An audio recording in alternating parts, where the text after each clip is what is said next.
तो नमस्कार, जय श्री कृष्णा, सभी का स्वागत है। और आज हम सेशन की शुरुआत करेंगे एंड सेशन की शुरुआत में मैं आपको कुछ बेसिक्स ऑफ डीएमआईटी बताऊंगा। तो बेसिक्स ऑफ डीएमआईटी एंड ये हमारा है डे 3 ऑफ ट्रेनिंग। आज हम बात करेंगे डीएमआईटी इवोल्यूशन कैसे हुआ, stages of dermatoglyphics formation in fetus and MI theory अगर हो सके तो उसकी भी बात करेंगे। तो मैं क्लियरली आपको बता दूं, आई कैन सी 1 और 2 न्यू पीपल, तो उनको शाम को वीडियो मिल जाएगा या सेशन के तुरंत बाद मिल जाएगा या मिल चुका होगा। आइदर वे आपको पहले 2 सेशन के वीडियो देखने हैं। हमने बेसिक्स ऑफ बिजनेस अब तक कवर किया है, आज से हम रियल ट्रेनिंग की शुरुआत कर रहे हैं।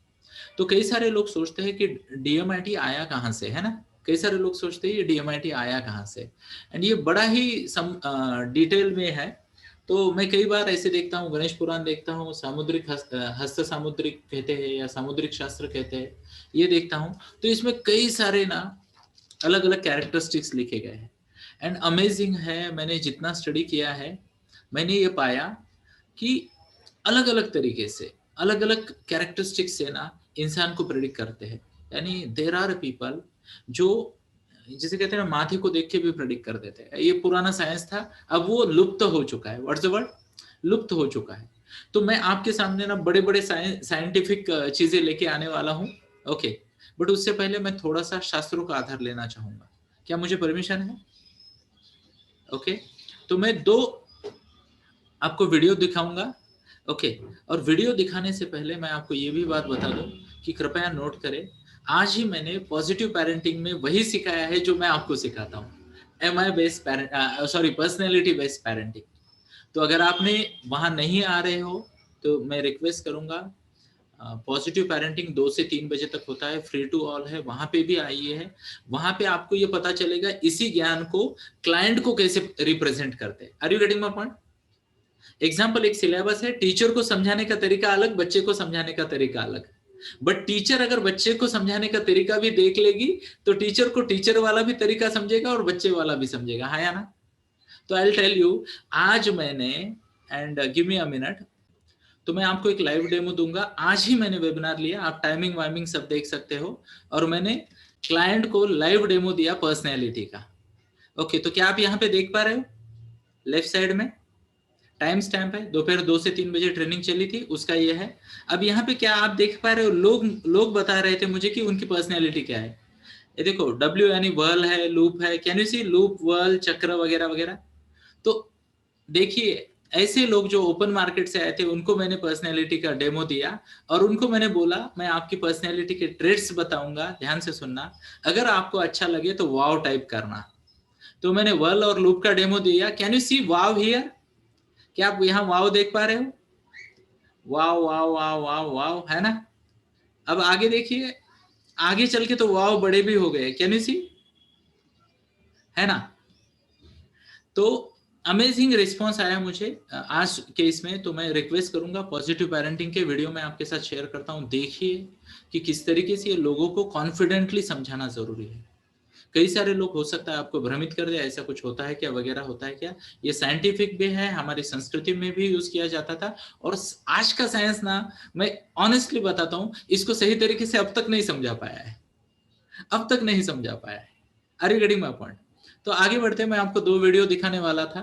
तो जो लोग ये वीडियो देख रहे हैं वो इन वीडियो की लिंक चैट बॉक्स में देखे या यूट्यूब के चैट बॉक्स में देखे, क्योंकि कॉपीराइट की वजह से मैं इन वीडियो को रिकॉर्ड नहीं कर सकता।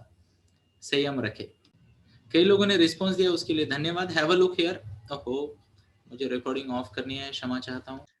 ओके, तो कितने लोगों ने ये वीडियो देखा? यस, अमेजिंग है ना, अमेजिंग। ये पहले से लिखा पड़ा है। अरे गेटिंग माय पॉइंट? तो ये रहा सेकंड जो मैंने आपको रेफरेंस दिया। एक तो रेफरेंस दिया आज घंटा भर पहले मैंने जो पर्सनैलिटी का लाइव डेमो दिया 100 लोगों को, सब लोग वाव वाव और वाव कर रहे थे कि ऐसा कैसे हो सकता है। दूसरा वाला ये, और तीसरा वाला मैं आपके सामने प्रस्तुत करूंगा मॉडर्न साइंस का, जो कि आधा पका हुआ है। ओके तो उसको समझने का प्रयास करते हैं और मैं आपके सामने प्रस्तुत करता हूँ पीपीटी को।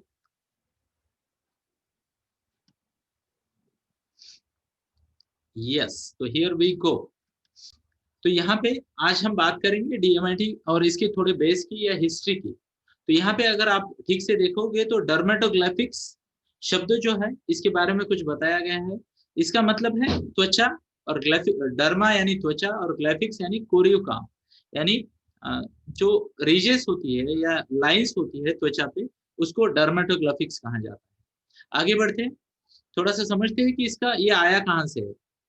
तो मॉडर्न एरा में यही होता है कि किसी वेस्टर्न साइंटिस्ट जो रिसर्च करते हैं उनको क्रेडिट दिया जाता है। तो ऐसे ही डॉक्टर हैरोल्ड कमिंस है, इन्हें फादर ऑफ डर्मेटोग्राफिक्स कहा जाता है।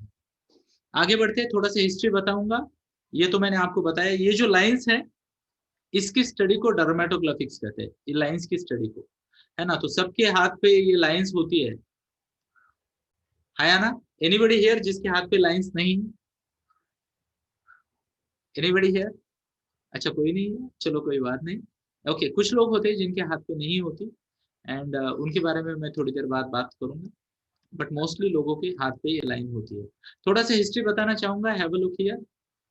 ओके, तो ये जो है मॉडर्न जो एरा है, इसमें पहली बार डॉक्यूमेंटेड एविडेंस जो है वो 1684 का है, जब रॉयल फैमिली को या रॉयल सोसाइटी को एक बुक प्रेजेंट की गई थी, fingerprints and of arms and soles. तो ये डॉक्टर ग्रियो है, उन्होंने प्रेजेंटेशन दिया और फिर धीरे धीरे बात आगे बढ़ी। मैं सबके डिटेल में नहीं जाने वाला हूँ, मैं केवल की पॉइंट्स बताने वाला हूँ आपको। ओके, तो थोड़ा सा आगे देखिए। करीब करीब 1788 में साइंटिस्ट जेसी मेयर थे, उन्होंने ये प्रपोजल दिया या उन्होंने ये बात आगे रखी पहली बार कि फिंगरप्रिंट किसी भी दो व्यक्ति के रिपीट नहीं होते हैं, किसी भी दो व्यक्ति के फिंगरप्रिंट रिपीट नहीं होते। बात थोड़ी आगे बढ़ी, कुछ और रिसर्च हो गया। ओके, तो हैव अ लुक हियर कि जॉन ई पुरकिंजे नाम के एक यह है गृहस्थ थे, उन्होंने 9, है ना, 9 टाइप्स के फिंगरप्रिंट्स के बारे में उन्होंने बात की। और उन्होंने ये भी क्या कहा कि अराउंड 13th वीक माँ की जिसे कहते हैं गर्भाशय में जब बच्चा होता है तो 13th वीक के आसपास ये फिंगरप्रिंट बनने शुरू हो जाते हैं, ऐसा उन्होंने कहा। तो ये बात सामने आ गई, उन्होंने बताया कि 13th वीक में जब माँ के गर्भाशय में बच्चा बड़ा होता रहता है तब 13th वीक में ये शुरू हो जाते हैं। ये पहली बार उन्होंने रेफरेंस लिया और उन्होंने शुरुआत में 9 कैटेगरीज फिंगरप्रिंट की बताई, 9 कैटेगरीज। अब ये आई टेल यू, ये ब्रॉडर 9 मेजर यानी जिसे कहते हैं ना बेसिक कैटेगरीज है, जिसमें एक आर्क आता है, सिंपल आर्क, मैं आपको शायद कल सिखाऊंगा उसके बारे में। दूसरा वाला आता है टेंटेड आर्क, तीसरा वाला आता है लूप आर्क, चाहे इधर घुमा हो उधर घुमा हो। चौथा वाला आता है लूप, पांचवा वाला आता है उल्टा लूप, और बाद में 4 तरह के वर्ल आते हैं, उसमें से एक पिकॉक होता है, एक डबल सेंटर वाला, और जिसे कहते हैं इलोंगेटेड, एंड जिसे कहते हैं डिजिटल। तो ऐसे कुछ वर्ल्स है। तो 9 पैटर्न्स उन्होंने आगे बताए, चिंता ना करें, इसके बारे में हम डिटेल में बात करने वाले हैं। तो ये कुछ बातें आई। उसके बाद 1893 में सर फ्रांसिस गाल्टन, इन्होंने काफी कुछ रिसर्च किया और उन्होंने एक एस्टेब्लिश की एक थ्योरी कि ever lasting personality of fingerprints which has been used. Okay, तो फिंगरप्रिंट के बेसिस पे उन्होंने ये लिखा, एंड पता नहीं, बट उन्होंने वही कहा जो हमारे शास्त्रों में, हमारे धर्म ग्रंथों में, चाहे किसी भी धर्म के आप हो, अगर आप इंडिया से बिलोंग करते हो तो आपका जो भी धर्म हो उनमें ये बेसिक इंफॉर्मेशन पहले से थी। ओके, चाहे हिंदू, मुस्लिम, सिख, ईसाई, जो भी धर्म हो, जैन हो और कोई धर्म हो, वहां पे पहले से लिखा गया है। ओके, बट इन्होंने भी वो बता दिया कि पर्सनैलिटी फिंगरप्रिंट से पता चल जाती है। Are you getting my point? और ये चीजों को हमारे यहाँ शायद 10-10 हजार साल पहले से वेटेज दिया जाता था, है ना। आगे बढ़ते हैं थोड़ा सा और समझने का प्रयास करते हैं आगे क्या हुआ। तो यहाँ पे थोड़ा सा आगे बढ़ जाते हैं, ये आगे फादर हैरोल्ड कमिंस आए, फादर ऑफ डर्मेटोग्राफिक्स। इन्होंने काफी कुछ स्टडी की और उन्होंने एक बुक भी लिखा, fingerprints of palms and soles, जिसे Bible of field of dermatographics कहा जाता है। ओके, ये 1926 में बुक आई और इतनी कॉम्प्रिहेंसिव बुक थी कि उनको फादर ऑफ डर्मेटोग्राफिक्स कहा गया। अब मैं आपको बताता हूँ, ये जो यूज करते हैं ना, मोस्टली किसके लिए यूज करते हैं? आइडेंटिटी के लिए, फॉरेंसिक में यूज हो जाता है, क्रिमिनल आइडेंटिफिकेशन के लिए हो जाता है, और उससे पहले इंसान की आइडेंटिटी, यानी मान लो आपको पता है प्रॉपर्टी के लिए अंगूठा लगाया जाता था ना पहले, है ना। तो उन्होंने पहले रिसर्च किया था, पहले वाले ने, कि ये यूनिक होते हैं, तो उन्होंने उसका यूज करना शुरू कर दिया, तो काफी कैरेक्टरिस्टिक्स हो गए। और यहाँ पे हाथों के और पैरों के दोनों का रिसर्च उन्होंने किया और उस पर काफी कुछ लिखा उन्होंने। जस्ट आप सबकी जानकारी के लिए मैं बता दूं, पैरों पे ना आपके ऊपर भी रहेंगे पैटर्न्स और इधर भी पैटर्न्स मिलेंगे आपको। You can have a arc और अ लूप और अ वर्ल, इवन बेस में भी। हाथ पे नहीं मिलेंगे आपको, ओके, बट पैर पे मिल जाएंगे, चाहे तो देख लेना। ओके, तो थोड़ा सा एक्सपेरिमेंट करने में अपना क्या जा रहा है। तो उन्होंने काफी कुछ लिखा। आगे बढ़ते हैं। ओके, ये साइंस में आगे जाते थोड़ा सा, ये 1936 में आ गया। Now have a look here. Okay, ये डॉक्टर जूलियस स्पायर है, उन्होंने एक बुक पब्लिश की, hands of children, thereby analyzing psychological personality development use of dermatoglyphics, 1944। ये दूसरे महायुद्ध का समय था, उस वक्त उन्होंने फिर से एक बार बच्चों पे ज्यादा स्टडी की। इसका इम्प्लीकेशन क्या था, आगे चल के क्या हुआ, वो मैं आपको बताऊंगा, अगली स्लाइड में आ जाएगा वो। Have a look here. तो अगले इसमें आप देखिए कि और एक है, ये कनाडा के ब्रायन जो सर्जन थे, उन्होंने प्रोफेसर, सर्जरी के प्रोफेसर, हाँ सर्जरी के प्रोफेसर थे, उन्होंने एक बुक पब्लिश की, body of all parts of brain associated with the cross section map. यानी ये जो हम डीएमआईटी में यूज करते हैं ना, हम कई कई सारे, आपको भी पता चलेगा कि लेफ्ट ब्रेन राइट हैंड के साथ एसोसिएटेड है। ऐसा कीजिए मेरे साथ एक बार। तो डीएमआईटी की मान्यता ये कहती है कि ये अंगूठा अगर आप ये भुवि के ऊपर रखो, इसके ऊपर, इधर वाली अपोजिट वाली, और इसको पूरा उंगलियों का ऐसा करो और ऐसे अगर रख दो, तो आपके फिंगरप्रिंट जिस जिस पोजीशन को क्लिक होती है, टच होती है, उसके साथ उसका कनेक्शन है। सेम वे इधर वाला आपका दूसरा हाथ, उसको लीजिए, इसके ऊपर रखिए, ऐसे रखिए। तो ये कनेक्शन जो है, इस पे जो रिसर्च पेपर वगैरह सबमिट किए वो इन साहब ने किए, है ना। क्रॉस सेक्शन जिसे कहते हैं टैली या मैपिंग उन्होंने की। उसके बाद कई सारे लोग आए, उन्होंने और कुछ नए नए किए कि ये जेनेटिक्स में कैसे रिलेटेड होता है। जेनेटिक्स की बात चली है तो मैं थोड़ा सा आपको डेटा दे दूं, ध्यान से सुन लेना। इंडिया में जो नमाज निजाम जो होता है ना, निजाम, निजाम हैदराबाद वाला, तो निजाम का जहां तक हुकूमत थी, उस एरियाज में आपको आर्क ज्यादा मिलेंगे। ओके, शायद वो बहुत ज्यादा डोमिनेंट राजा था, तो उसका जीन्स पे बहुत फर्क पड़ा। ओके, तो निजाम के जो एरिया है, मान लो हैदराबाद है, पार्ट्स ऑफ महाराष्ट्र है, मराठवाड़ा है, सोलापुर है, इस एरिया में मैंने कई सारे फिंगरप्रिंट, यानी मैं तो स्वयं उसी एरिया के से हूँ, तो बहुत सारे फिंगरप्रिंट का हमने एनालिसिस किया, हमारी स्टडी कहती है वहां पे आपको लोगों में आर्क्स बहुत मिलेंगे, है ना, बहुत ज्यादा आर्क्स मिलेंगे आपको। यानी mostly majority of the fingerprints में आपको एक दो आर्क तो पक्के मिलने ही मिलने हैं। Are you getting my point? Majority है, कंपल्शन नहीं है, रूल नहीं है। ओके, नहीं तो लोग तुरंत उसको जोड़ देंगे। और एक बात बताता हूं, अगर आप नॉर्थ में जाओगे तो आपको चक्रधारी ज्यादा मिलेंगे। पंजाब, यूपी, इस साइड में जाओगे, बिहार की तरफ, दिल्ली की तरफ, तो आपको वर्ल्स ज्यादा मिलेंगे। What's the word? वर्ल्स। अगर आप साउथ में जाओगे, कोलकाता साइड, उड़ीसा साइड में जाओगे, तो आपको ना कंप्लायंट पर्सनैलिटी ज्यादा मिलेगी, डबल लूप ज्यादा मिलेंगे। या फिर जिसे कहते हैं कंप्लायंट, अभी थोड़ी देर बाद मैं आपको समझाऊंगा, यानी जिसमें दो सेंटर होते हैं, दो डेल्टा होते हैं, वो पैटर्न ज्यादा मिलेंगे। कहाँ पे? साउथ में, साउथ ईस्ट में, यानी वेस्ट बंगाल, उड़ीसा, उस साइड में।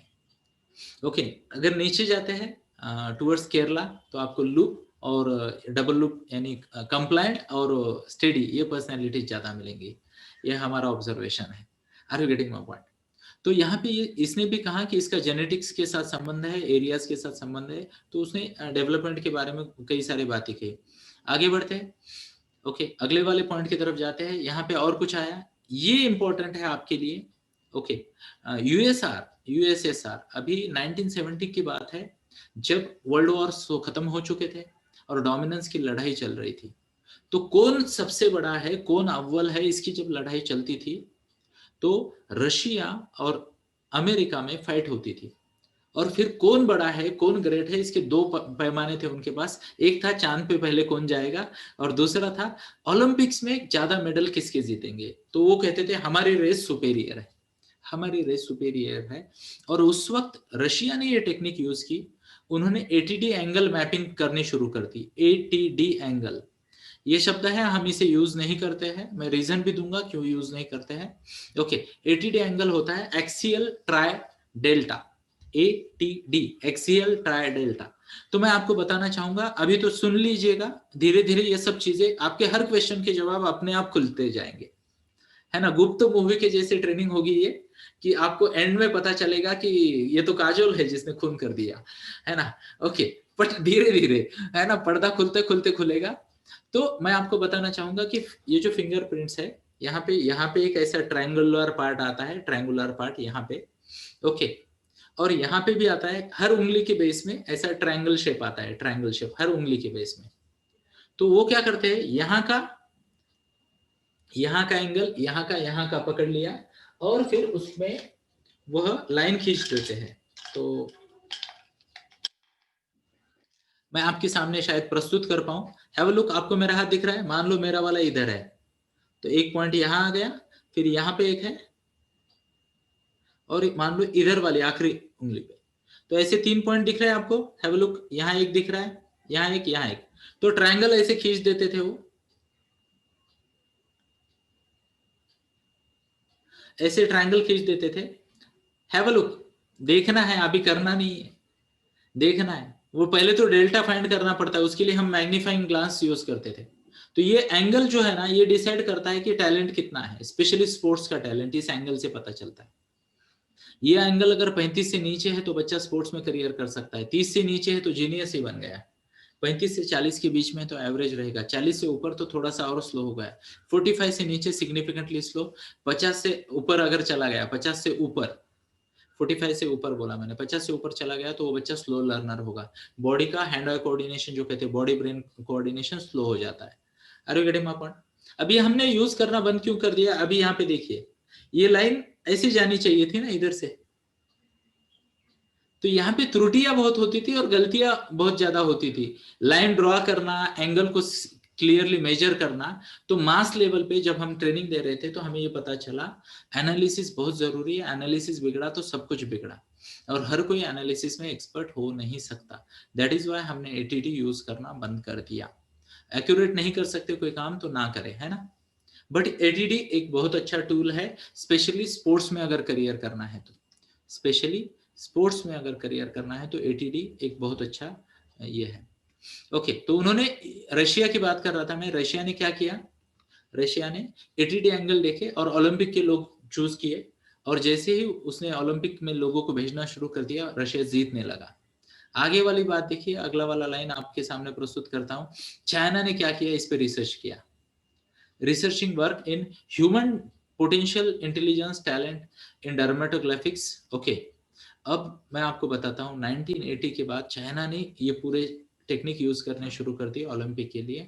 और ये देखो, डोंट ट्रस्ट मी, गूगल कीजिए 70s में रशिया का क्या परफॉर्मेंस था ओलंपिक में, और 1980 से 2020 तक चाइना की ग्रोथ देखिए। Are you getting my point? Russia में तो जो जिसका एटीडी एंगल कम होता था, एक जमाने में उसे स्टेट चाइल्ड घोषित किया जाता था। Are you getting my point? State child. China में अभी भी ऐसा होता है, ऐसा मेरे सुनने में है, कंफर्मेशन मेरे पास नहीं है, आप गूगल कर सकते हो, बट मुझे मेरे किसी टीचर ने बताया तो I trust him, and that's why I am sharing this with you. Are you getting my point? State child घोषित कर देना, state child.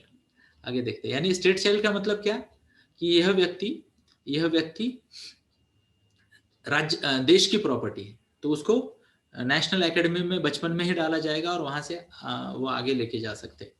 ATD angles and जिसे कहते हैं फिंगरप्रिंट्स आर फॉर लाइफ, वो चेंज नहीं होते हैं। ओके, वो चेंज नहीं होते। आगे बढ़ते हैं।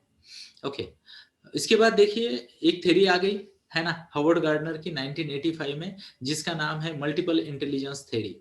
क्या नाम है? Multiple intelligence theory. और आज हम इस थ्योरी की बात करने वाले हैं।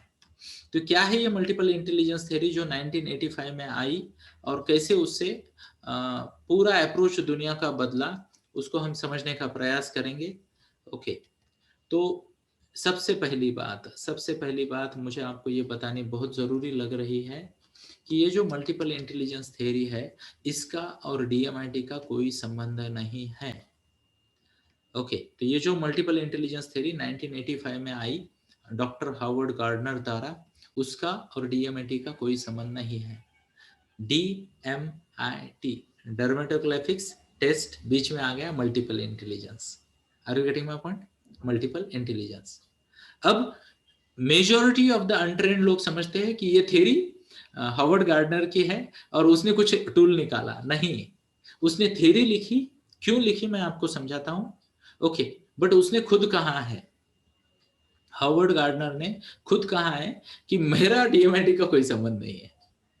Are you getting my point? In fact हम हमारे रिपोर्ट में, सोहम के रिपोर्ट में एमआई शब्द यूज भी नहीं करते। क्या आपने नोट किया? हम आईआईटी शब्द यूज करते हैं, डर्मेटोग्राफिक्स इनेट इंटेलिजेंस टेस्ट। ओके, तो थोड़ा सा बेस बताऊंगा मल्टीपल इंटेलिजेंस थ्योरी का। तो 1940s की बात है, 1940s की बात है, और हेनरी नाम के एक बहुत बड़े बिजनेसमैन हुआ करते थे, यूएस के रिचेस्ट पर्सन थे, और उनका एक इंटेलिजेंस टेस्ट किया गया, इंटेलिजेंस टेस्ट किया गया, एंड इट वाज फाउंड कि हिज आईक्यू वाज लो। क्या समझ में आया? उसका आईक्यू लो था। तो एक बिलियनियर का आईक्यू लो आया तो न्यूज बन गई ना। Are you getting my point? तो कुछ क्या कहते हैं, ना समझ पत्रकारों ने कहो या फिर पॉपुलर बनने की इच्छा रखने वाले पत्रकारों ने कहो, वो न्यूज बना दी कि हेनरी नाम का व्यक्ति आपको बहुत होशियार लगता है, ऐसा लगता है, वैसा लगता है, कई लोगों का इंस्पिरेशन है, बट एक्चुअली उसका आईक्यू कम है। बदनामी होने लगी। तो हेनरी एक बड़ी कंपनी का डायरेक्टर था, ओनर था। तो उसको बोर्ड ऑफ डायरेक्टर ने सुझाव दिया, हेनरी इसका कुछ करो, कंपनी की बदनामी हो रही है ना। यानी कोई लोग ऐसे बोलने लगे कि वो बुद्धू है kind of stuff. Are you getting my point? Okay, तो हेनरी ने कहा इसका कुछ करते हैं। तो हेनरी ने उसको फिर से फोन लगाया, जिसने टेस्ट ली थी, उसको पूछा ये टेस्ट करते कैसे हो, पहली बार मुझे अंदाजा नहीं था, बोले मुझे समझाओ। बोले हमारे 70 सवाल है, हम आपको सवाल पूछेंगे, आपने जवाब देने हैं, और उसके बाद हम आपका इंटेलिजेंस बता देंगे। ओके, तो उसने कहा ऐसा होता है, ठीक है तो आ जाओ। बोले 70 सवाल क्या वही होते हैं? वो बोला हम अभी नहीं बताएंगे। तो हेनरी ने कहा can you come down to my office. Henry ने उनको बुलाया, हाँ, उनके खुद के ऑफिस पे। और जैसे ही वो उनके ऑफिस पे आए, हेनरी ने उसने देखा कि ऐसे टेबल थे, वो कुछ रिपोर्टर को भी लेके आया था, क्योंकि उनको पता था न्यूज बनने वाली है। क्या न्यूज बनने वाली है? तो उन्होंने सवाल पूछने शुरू कर दिए, और हेनरी के पास उस वक्त ग्राहम बेल की मेहरबानी से टेलीफोन था। तो जैसे सामने से सवाल आए, हेनरी ने फोन उठाया, और इमेजिनरी सेक्रेटरी तो जूली होती है, तो मान लो उन्होंने कहा कि जूली ये सवाल का जवाब बताओ, जूली ये सवाल का जवाब बताओ। और हुआ ये कि बाजू वाले रूम में हेनरी ने हर विषय के एक्सपर्ट बना खड़े किए थे। सब टीचर्स को उठा के लाया था हेनरी, मुन्ना भाई एमबीबीएस के जैसा, है ना। तो एमबीबीएस का एडमिशन हो गया, तो टेस्ट कंप्लीट हो गई, और हेनरी को पूरे मार्क मिल गए। तो हेनरी बहुत खुश हुआ, उसने बोला क्या सही जवाब थे सभी सवालों के? तो हेनरी ने उसने कहा एकदम सही जवाब है, एक भी मिस नहीं हुआ। तो हेनरी को आगे लगा कि कल हेडलाइन होगी कि हेनरी दुनिया का सबसे स्मार्ट आदमी है। अगले दिन headline I Henry is a cheater. अगले दिन headline I Henry is a cheater. फिर हेनरी को हार्वर्ड यूनिवर्सिटी में एक लेक्चर देने जाना था, पदवी दान समारोह में जाना था। तो वहां पे उसने देखा कि यार सच में कंपनी की बदनामी हो रही है। वहां आपके यंग बच्चे, 20 साल वाले बच्चे, हेनरी जैसे एंट्री कर रहा था, उसको चिल्ला चिल्ला के बोल रहे थे Henry is a cheater, Henry is a cheater. Henry को दया आ गई इन बच्चों पे, और उसने कुछ शब्द कहे, जिसने प्रेरित किया उस वक्त के सबसे सबसे बड़े साइकोलॉजिस्ट को सोचने पे कि हेनरी सक्सेसफुल हुआ कैसे। ओके, आगे बढ़ने से पहले हेनरी ने वहां शब्द क्या कहे ये मैं आपको बताता हूँ। ये स्टोरी आपको हो सकता है कुछ क्लाइंट्स को सुनानी पड़े, इसलिए मैं सुना रहा हूँ, अदरवाइज मेरे पास बाकी काम भी बहुत है ना। 5 बजे का मेरा अगला अपॉइंटमेंट भी है, तो रोज 5 बजे मेरा एक अपॉइंटमेंट होता है। इग्नाइट द जीनियस आईटीजी का 1-to-1 कंसल्टेशंस होते हैं मेरे, मेंटोरिंग सेशंस होते हैं बच्चों के साथ, टीनेज बच्चों के साथ। तो 5 बजे का टाइम मेरा पक्का है। तो आगे बढ़ते हैं।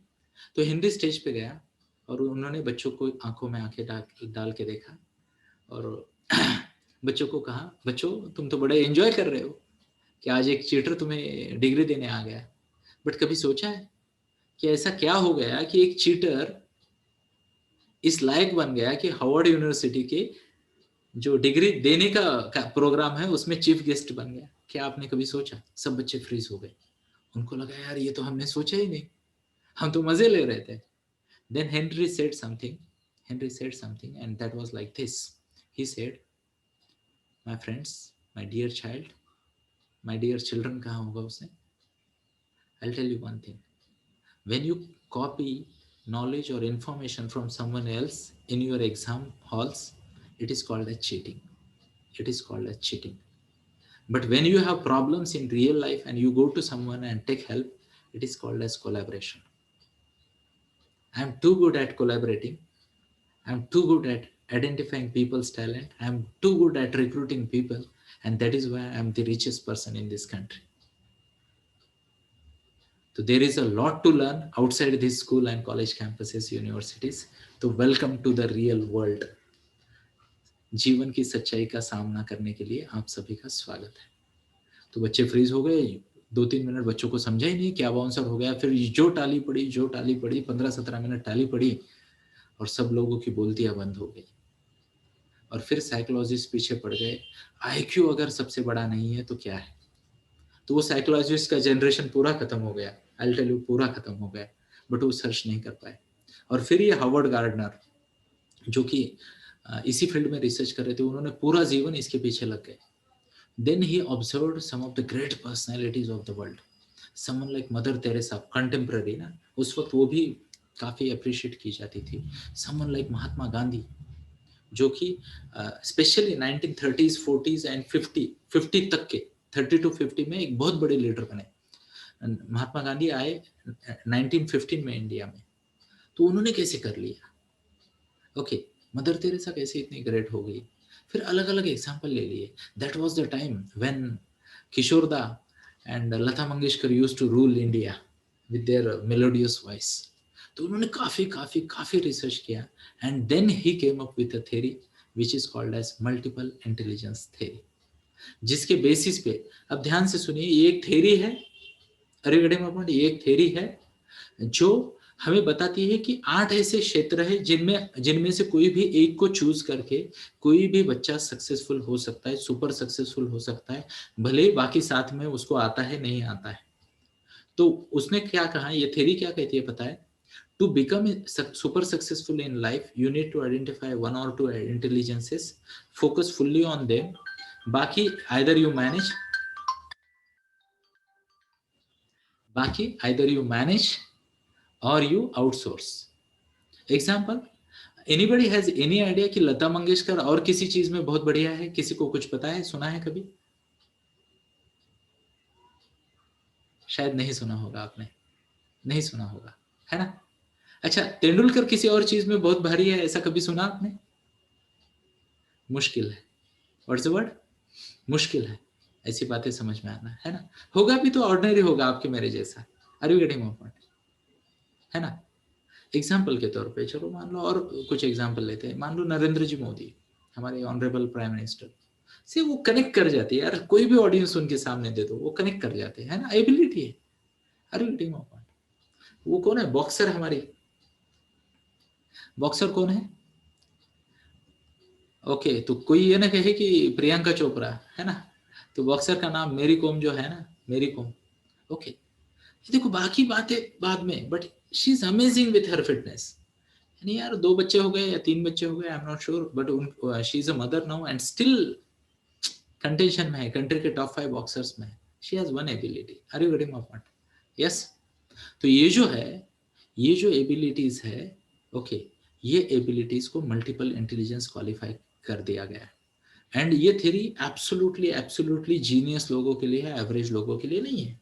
एवरेज लोग क्या करते हैं, देखते हैं बच्चा गणित में अच्छा है, ओके, हिस्ट्री में कम है, हिस्ट्री की ट्यूशन लगा देते हैं।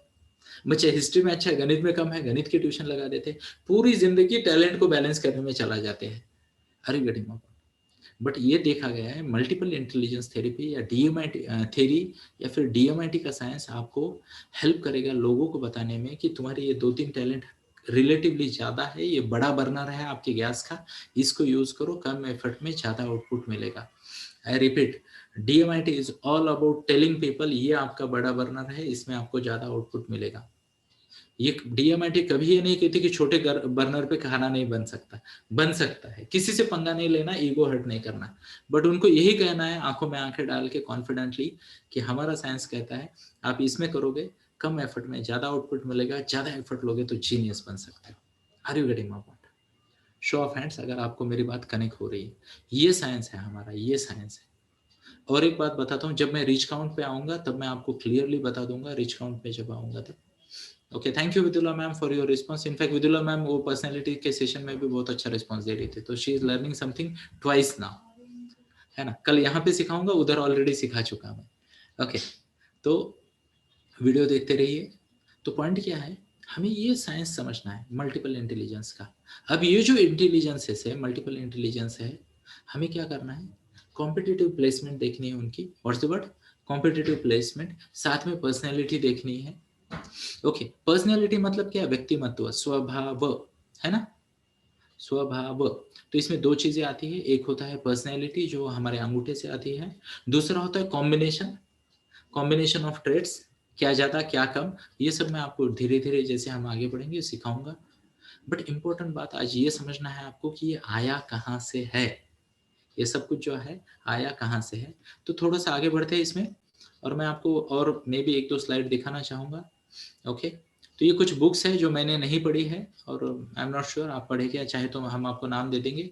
ये एक समझना जरूरी है कि होता क्या है, जब बच्चा माता के गर्भ में होता है तो 6 से 8 वीक में बच्चे के लिम्स जो कहते हैं ना, अपर एंड लोअर लिम्स फॉर्म होने लगते हैं। उसके बाद 12वें हफ्ते तक लिम्स फुल्ली डेवलप हो जाते हैं, यहाँ पे आप देख रहे हो। और ये ब्रेन की डेवलपमेंट है बच्चे की। ओके, आगे देखिए, 13वें हफ्ते से डर्मेटोग्लाइफिक्स यानी फिंगरप्रिंट की डेवलपमेंट शुरू हो जाती है, और ऑलमोस्ट उसी समय से ब्रेन का कॉर्टेक्स फॉर्म होना शुरू हो जाता है। 21वें हफ्ते में ब्रेन पूरी तरह से डेवलप हो जाता है। एंड ये जो थ्योरी है ये बताती है कि 13वें हफ्ते से जो एम्ब्रियो बिल्ड हो रहा है, स्किन रिजेस उसी समय में बन रही है और 21 तक कंप्लीट हो रही है, और ये टैंडम में होता है। एंड इट इज बिलीव्ड कि जो भी जिस तरीके का इधर का बिहेवियर है या फिर डेवलपमेंट है, उसी तरीके का रिफ्लेक्शन यहाँ पे आ जाता है, रिफ्लेक्शन यहाँ पे आ जाता है। अब इसको पिन पॉइंट जो प्रूफ कहते हैं ना, यहाँ का यहाँ हुआ। I must tell you with lots of integrity, clearly बता दूं, पिन पॉइंट वाला कनेक्शन अब तक किसी ने नहीं बताया है, बट रिवर्स इंजीनियरिंग द्वारा ये बहुत ज्यादा प्रूव हो चुका है, क्योंकि इतने सारे रिपोर्ट, लाखों रिपोर्ट हो चुके हैं डीएमआईटी के। एंड लाखों रिपोर्ट के बाद भी अगर कोई प्रोडक्ट मार्केट में टिका है और लोग जैसे कल आपने देखा रश्मि मैम को अमेजिंग फीडबैक आया था, आप में से हर किसी को आए हैं अमेजिंग फीडबैक्स, है ना। तो ये आ रहे हैं, तो ये रिवर्स इंजीनियरिंग वाला है। What's the word? Reverse engineering वाला तथ्य है कि यहाँ का यहाँ पे ऐसे कनेक्शन आ जाता है। वैसे तो मैंने आपको थोड़ी देर पहले ये भी दिखाया कि किस किसने ये किया था, कि कनेक्शन पे रिसर्च किया था, स्पेशली 1964 के आसपास। तो that is what it is, इस तरीके से है। कल हम ये समझेंगे कि इसके 3 इंपॉर्टेंट पार्ट क्या होते हैं और उनके माध्यम से हम कैसे नॉलेज आगे बढ़ सकते हैं। तो आज के लिए मैं आपको एक असाइनमेंट देना चाहूँगा, अगर आपको ठीक लगे तो कीजिएगा, नहीं तो ना कीजिएगा, मर्जी है आपकी, आखिर ग्रो करना है आपने। असाइनमेंट ये है, एमआई की जो स्टोरी मैंने अभी बताई, इसका वीडियो मैं आपको दे दूंगा, इसका वीडियो मैं आपको दे दूंगा। आपको ये स्टोरी ठीक तरीके से समझनी है और समझाने लायक लेवल पे आना है आज सोने से पहले। ओके, आज रात्रि से पहले, या फिर चलो कल के सेशन से पहले, ताकि ना आप लोगों को समझा सको कि एमआई इंपॉर्टेंट क्यों है। जब तक ये स्टोरी प्रॉपर तरीके से सामने कम्युनिकेट नहीं होगी, लोग एमआई का इंपॉर्टेंस नहीं जानेंगे। लोग क्या सोचते हैं, एक्सीडेंटली सिंधु सिंधु बन गई, सचिन सचिन बन गया, विराट कोहली बन गया। Actually they made a conscious choice to focus on one thing. चाहे तो इनको आप भगवद गीता का एक श्लोक सुना सकते हो, व्यवसायत्मिका बुद्धि एके ह कुरु नंदन बहुशाखा ये हनंताश बुद्धयो अव्यवसायिना। तो सच्चा प्रोफेशनल वही जो एक चीज पे फोकस करे, जो हर जिसकी बुद्धि बहुशाखा में विभाजित होती है, वो उसे प्रोफेशनल नहीं कहते। तो ये समझाने के लिए आपको ये जो स्टोरी मैंने आपको सुनाई, इस स्टोरी को यूज करना है। या तो आप हेनरी नाम यूज कर सकते हो या कुछ और नाम यूज करो, क्योंकि बड़े बड़े लोगों के नाम ऐसे हमारे वीडियो में हम पूरे नाम नहीं लेते हैं, स्पेशली जब ये वीडियो रिकॉर्ड होके सोशल मीडिया पे जाता है। Are you getting my point?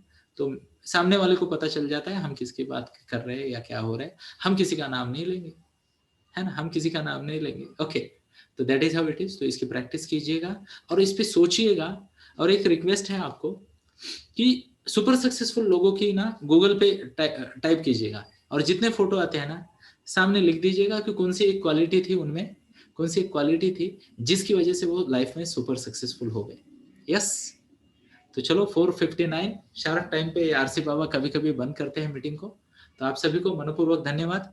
आते रहिए और तैयार रहिए। शायद हम टोटल 20 घंटे सीखेंगे इस सेशन में। तो मैंने 10 घंटे की बात की थी, बट आई एम श्योर 20 दिन तक ये ट्रेनिंग चलेगी। जय श्री कृष्णा, थैंक यू।